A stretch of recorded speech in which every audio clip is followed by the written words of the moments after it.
ready to nail your designs every time. Let's dive into how to quickly and accurately check your page size in Adobe Illustrator. Precise sizing is absolutely key whether you're designing for print, web, or anything in between, and it's simple, I promise.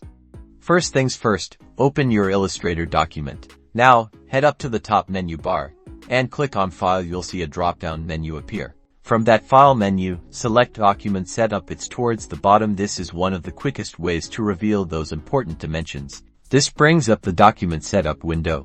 Take a look at the Artboard section. Directly underneath Artboard you will find your document's width and height. The numbers displayed here represent the exact dimensions of your artboard. There's another fantastic method to quickly check page size. Using the Info panel, go to the top menu and select Window. In the Window menu, find and select Info. The Info panel pops open right there. Now just look at the details provided to see your page dimensions.